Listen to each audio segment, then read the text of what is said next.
우리 신약성경 골로새서 4장 말씀입니다.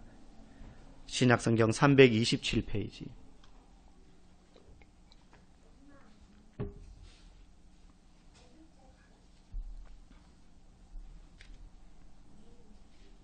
골로새서 4장 2절에서 6절까지 말씀 한 절씩 교독하고 6절은 같이 읽도록 하겠습니다. 골로새서 4장 2절에서 6절입니다.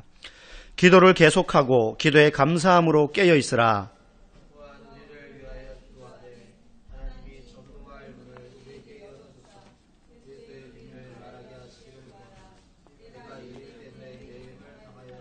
그리하면 내가 마땅히 할 말로써 이 비밀을 나타내리라. 너희 말을 항상 은혜 가운데서 소금으로 맛을 냄과 같이 하라. 그리하면 각 사람에게 마땅히 대답할 것을 알리라. 아멘. 기도가 향하는 곳이라는 제목으로 잠시 말씀 전하기를 원합니다. 제가 아이들에게 한번 이렇게 물은 적이 있습니다. 너희들 하루에 기도 얼마나 하냐? 진지하게 물어본 건 아니에요. 많이 안 하는 줄 알기 때문에.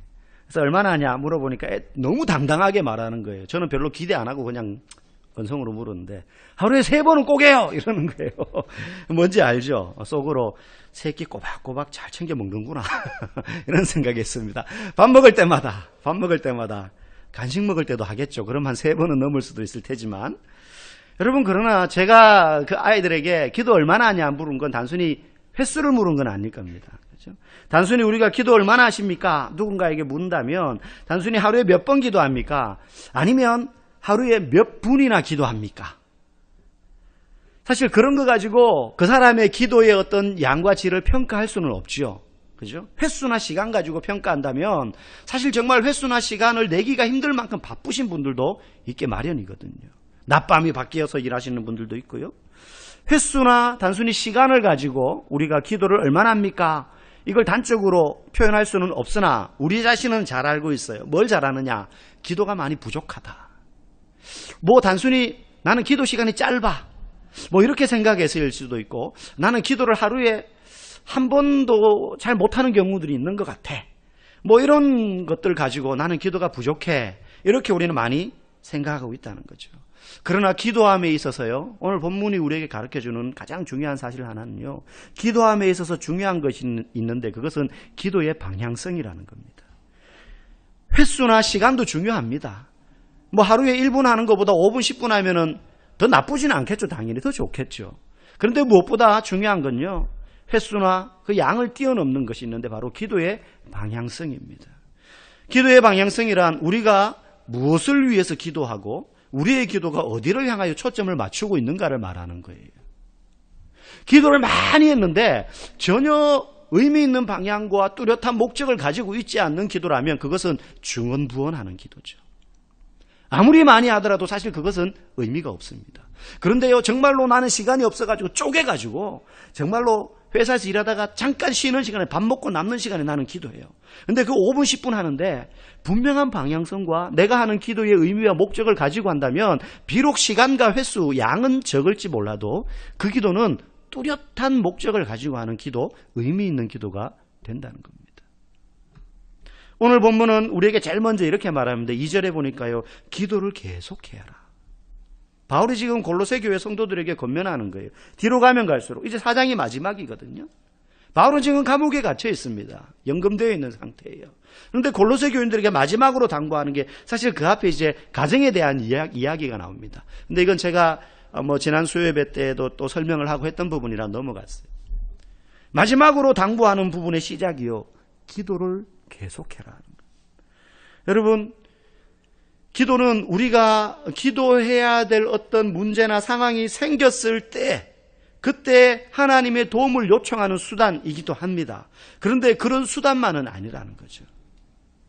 기도를 계속하라는 말에는, 기도를 계속하라는 건요, 마치 호흡하라라는 것과 같은 뜻입니다. 여러분, 우리가 육신의 호흡을 잠시라도 멈출 수 있습니까? 네, 사람이 1분, 아니 3분만 호흡을 못해도 죽습니다.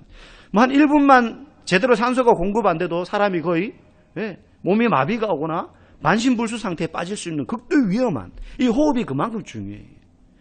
우리는 그냥 내가 의도하지 않아도 저절로 심장이 펌프질을 하면서 이 신진대사가 돌아가면서 자동으로 호흡합니다. 내가 의도를 가지고 숨을 참지 않는 이상 잠자는 동안에도 호흡을 해요. 너무 신기하지 않나요? 분명히 내 의식은 호흡하는 것과 상관없이 의식은 지금 깊이 잠들어 있는데 계속 숨을 쉰다고요. 누가 펌프질을 강제로 해주는 것도 아닌데. 우리가 이 영적인 호흡인 기도를 멈추게 된다면 우리의 육신에 심각한 문제가 생기는 것처럼 영적인 호흡인 하나님 앞에서의 기도가 끊어진다면요. 그것은 하나님과의 관계에 심각한 문제가 생기는 거예요. 의사소통에 문제가 생기는 거예요. 하나님과의 관계가 막히게 되는 거죠. 여러분, 그래서 간절한 기도란요, 애타게 부르짖는 것이기도 하지만 지속적으로 하는 것입니다. 포기하지 않고 끊임없이 기도하는 것. 그것은 단지 시간과 양을 말하는 것이 아닙니다. 계속해서 하는 기도. 사실 많은 사람들이 기도 응답을 맛보지 못하는 이유 중에 하나고요. 하다가 기도가 끊겨요. 여러 가지 이유로. 하다가 좌절하고, 하다가 포기하고, 하다가 잊어버리고, 뭐 몇 번 쉬다가 보면 그냥 다른 기도에 덮여버리고, 사실 그러다가 기도가 좀 끊겨버리고 잘 하지 않게 돼요. 여러분 1년 내내 하는 기도가 있습니까? 그냥 뭐 건강하게 해주세요, 뭐 믿음 성장하게 해주세요, 이런 기도 말고요. 정말 주를 위하여서 하는 기도 중에 여러분 쉬지 않고, 제가 지금 이제 조금 있다가 계속해서 설교에서 그 내용을 언급하겠지만, 어쨌든 기도는요 우리의 영적인 호흡입니다. 늘 있어야 되기 때문에 중요한 줄 모르지만 사실은 없어서는 안 되는 것, 그게 바로 기도입니다. 영적인 호흡. 우리가 하나님과 대화하는 통로가 그거밖에 없어요.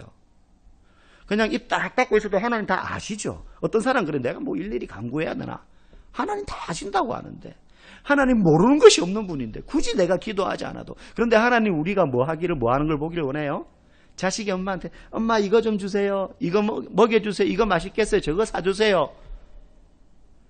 그거 요청 안 한다 그래가지고, 그거 요청한다 그래가지고 귀찮아 죽겠어, 네가 알아서 해, 이렇게 하는 부모 있습니까? 어린 시절 어느 순간에는 우리가 부모에게 뭔가를 요구하면 그게 이뻐가지고 부모는 자식한테 그거 하나라도 더 해주고 싶어요. 하나님 앞에 기도를 계속하는 것은 멈출 수 없는 영적인 호흡이라는 거예요. 그러면서 그 계속되는 기도 가운데 어떤 태도를 요구하느냐? 감사함으로 깨어 있어야 된다. 감사함으로. 우리는 받은 것에 대해서만 감사하는 것이 아니라 장래의 필요를 구하지만 이미 우리에게 주신 것 감사할 뿐만 아니라 앞으로 주어질 것들에 대하여서 믿음으로 감사하는 거예요. 그래서 감사의 기도는 믿음으로 하는 기도예요. 만약에 우리의 기도에서 감사가 빠져버린다면 우리의 기도는 한탄과 원망과 분노와 슬픔밖에 남지 않는 정말로 비참하고 애처로운 청구요 하소연밖에 되지 않아요. 감사가 빠져버린 기도라면 늘 우리의 아픔과 우리의 부족함과 우리의 연약함과 우리의 범죄함과 계속해서 그것만 기도한다면, 여러분 시편의 수많은 기도의 내용 찬양 가운데 가장 많은 게요 찬양과 감사의 시예요. 찬양과 감사의 시예요. 다윗이 가장 많은 시를 지었잖아요. 근데 여러분 왕의 자리에 있는 다윗, 왕이 되기 전에 있었던 다윗의 삶이 감사와 찬양할 거리가 많았겠습니까? 분노하고 막 슬퍼하고 그냥 자기의 신세에 대해 한탄하고 하는 경우가 많았겠습니까? 후자가 많아요. 어린 시절 아버지의 사랑을 받지 못했던 다윗이었고요. 그리고 사울에게 의하여서 왕이 되기 전까지 수없는 목숨의 위협을 느끼면서 그 비루한 사람들, 거린들, 불량배들, 이런 사람들 데리고 다니면서 도망 다녀야 됐고요. 블레셋에 가가지고 목숨을 구걸해야 되었고요. 왕이 되고 나서도 다윗의 인생은 평탄하지 않았어요. 평탄하지 않았어요. 노년에는 어땠습니까? 자식들끼리 서로 죽이고 이복 형제끼리.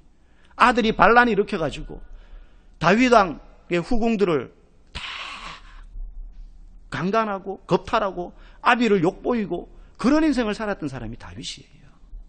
우리는 믿음의 다윗만을 생각하지만 인간적인 다윗의 삶은 절대로 감사와 기쁨이 넘치는 삶의 연속이 아니었습니다. 그런데 다윗의 찬양의 대부분은요 감사와 찬양의 시, 감사와 찬양의 시라는 거죠. 때로는 오랫동안 기도하는데도 하나님의 응답이 더디어 올 때가 있습니다. 언제 오려나 하는 그러한 기다림 속에 계속 기도해야 될 때 있어요. 그때 우리의 기도에 감사가 빠져버린다면 그 기도는요, 정말로 비탄과 한탄의 기도밖에 되지 않아요.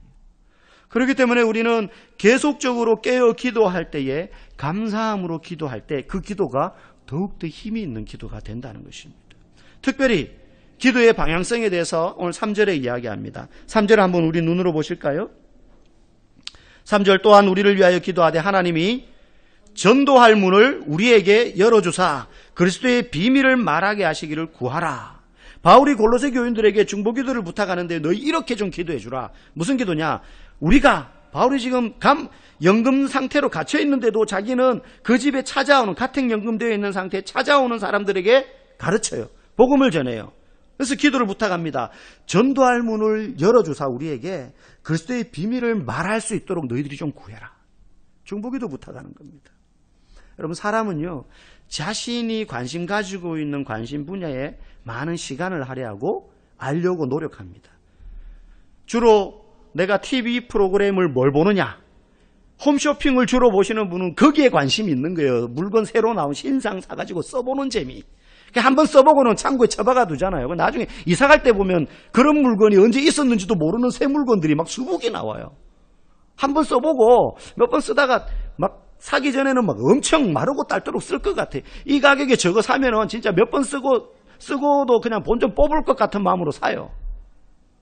근데 부지기수로 중고나라에 막 쏟아져 나와요. 보면은 10번밖에 안 썼어요. 뭐 이러면서. 중고나라에 왜 내나요? 그거보다 업그레이드 된 신상이 나왔거든요, 또. 홈쇼핑. 드라마를 나는 많이 본다. 자기가 관심 가지고 있는 분야에. 저는 거의, 제 집에 TV도 좀 그러다 보니까 스마트폰으로 모든 정보들을 다 이렇게 봅니다. 저는 봐도 스포츠. 스마트폰으로 TV를 봐도 스포츠만 봐요. 축구. 지금은 이제 메이저리그 월드 시리즈. 오늘 LA 다저스가 패했지만 내일 유현진 선수가 나옵니다. 무슨 일이 있어도 저는 볼 거예요, 아마. 스포츠에 관심이 있으니까. 그리고 뉴스, 이런 거 위주로 봐요. 시사 프로그램. 요즘은 제가 역사물에 꽂혀가지고요. 한 7년, 8년, 10년 전에 했던 드라마를 지금 다시 보고 있어요. 역사 드라마.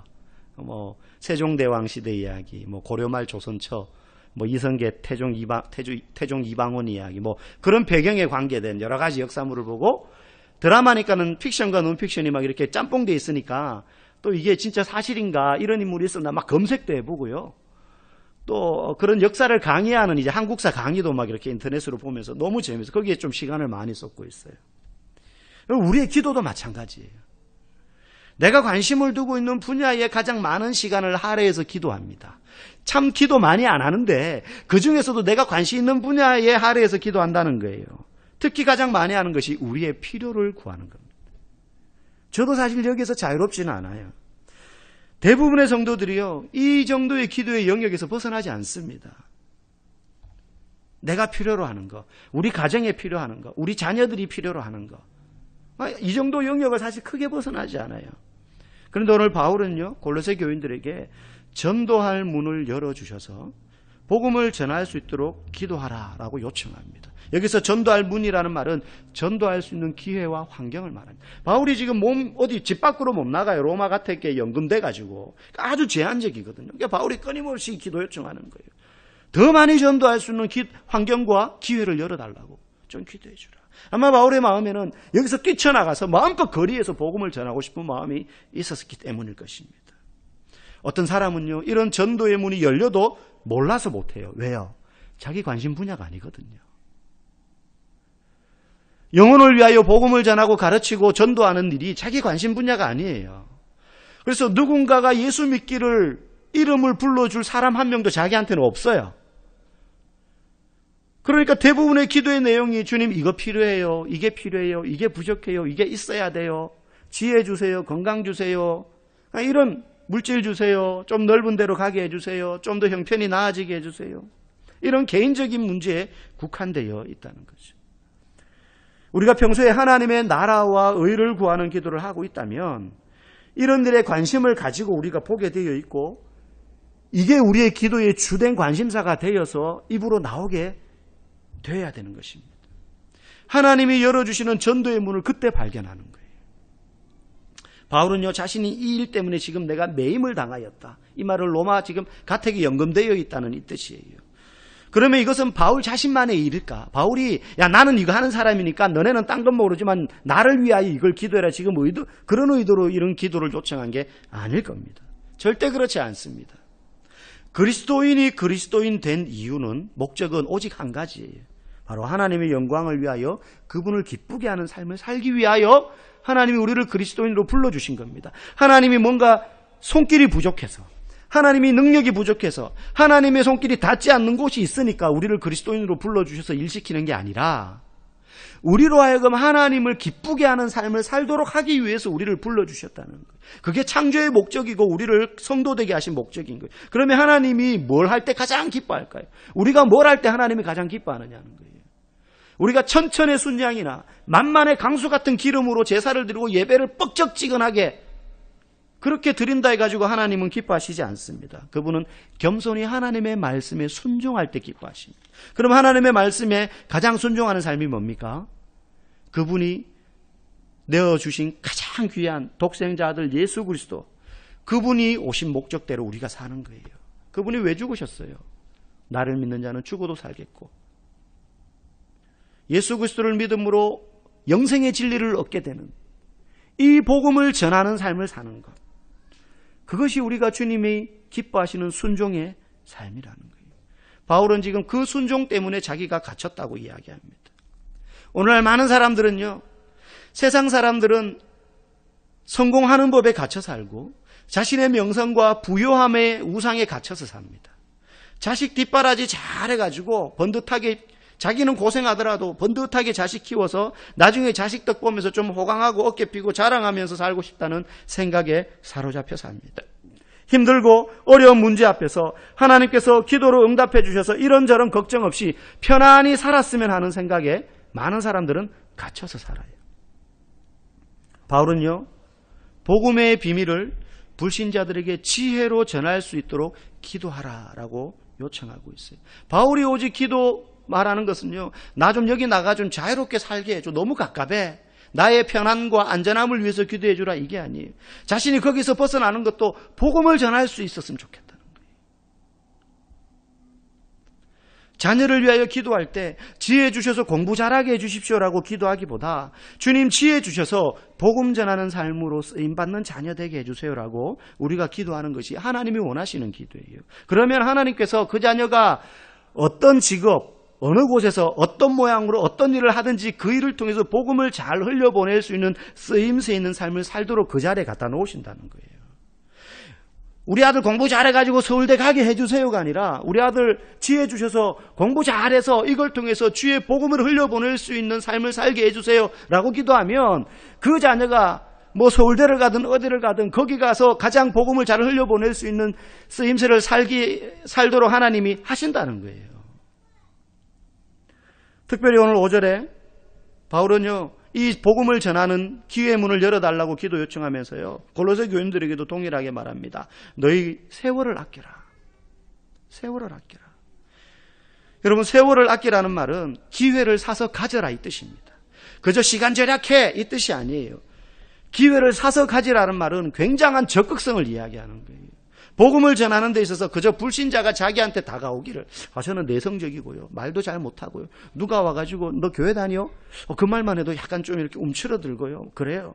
그래서 복음 전하는 데는 좀 은사가 있고요, 외향적이고요, 막 사람 사귀는 거 두려워하지 않고요, 막 이런 사람들, 말 잘하고 이런 사람들이나 잘하지, 저 같은 사람은 그냥 교회에서 봉사하고 그냥 이런 정도만 해도 충분할 것 같아요. 하나님 제게 전도의 은사는 주시지 않았어요. 아니, 바울은 골로새 교인들에게요, 돈을 주고 기회를 사라 이 뜻으로 말하고 있어요. 세월을 아끼라는 말. 값을 지불하고 기회를 사라.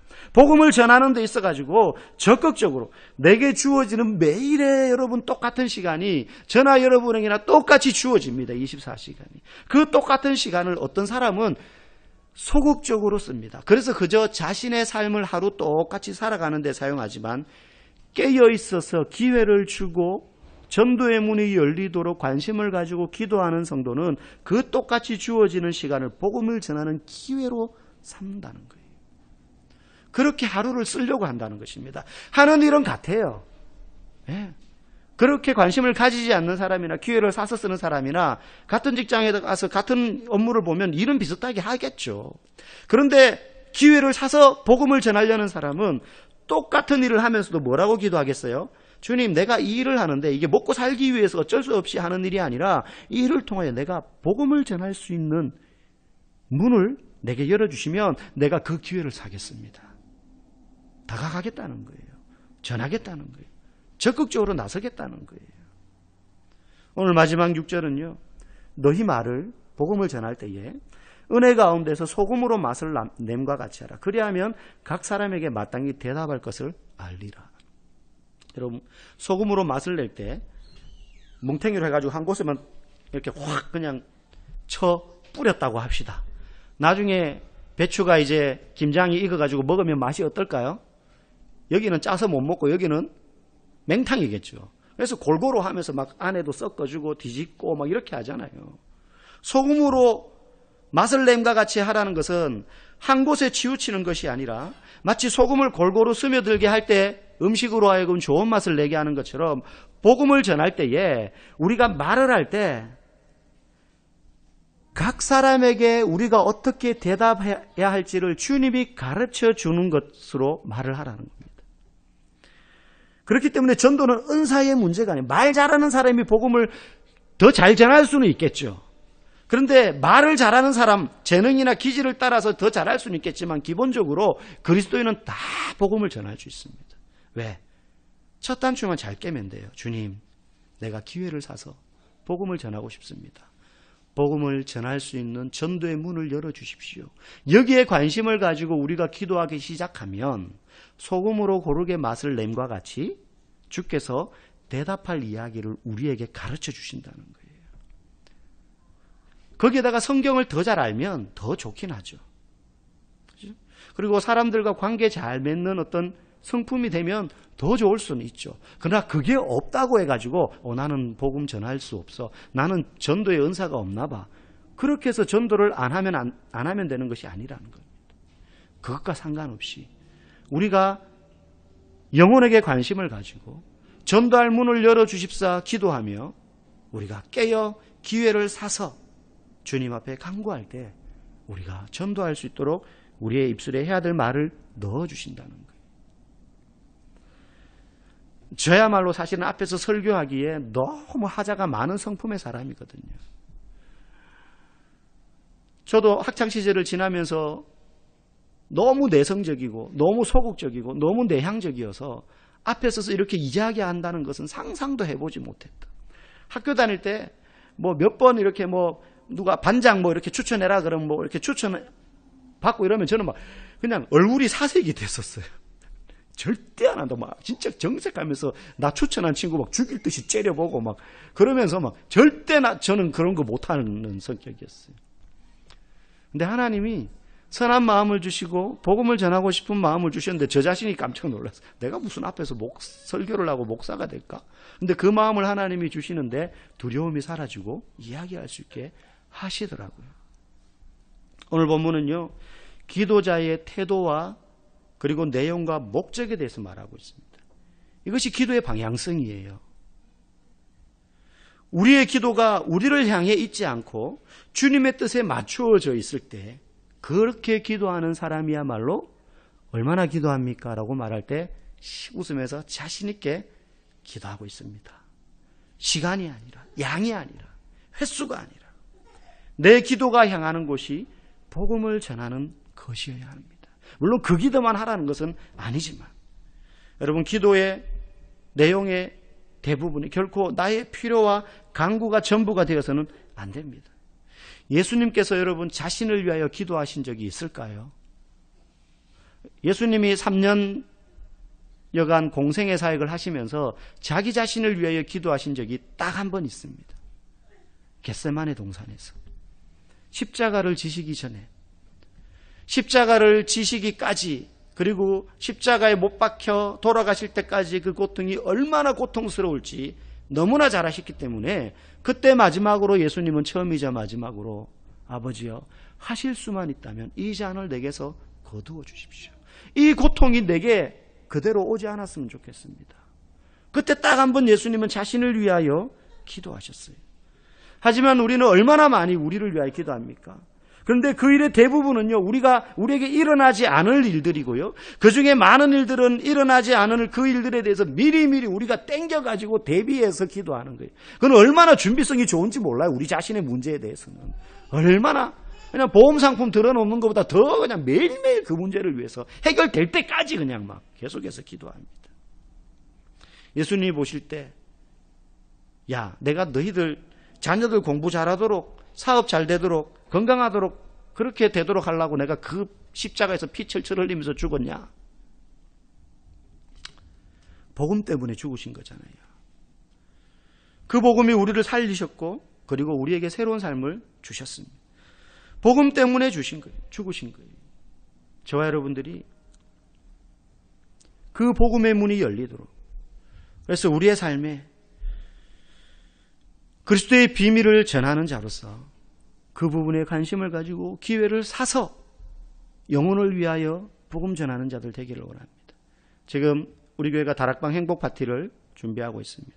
10월 마지막 주부터 2주간 진행이 됩니다. 내 기도에서 이름을 불러가며 기도할 영혼이 없다면 우리가 다시 한번 그 영혼을 붙여달라고, 주님 만나게 해달라고, 우리의 삶 가운데 전도의 문이 열리도록 해달라고, 우리의 기도와 방향성이, 우리의 기도가 향하는 곳이 복음을 전하는 곳이 될 수 있기를 주님의 이름으로 간절히 축복합니다.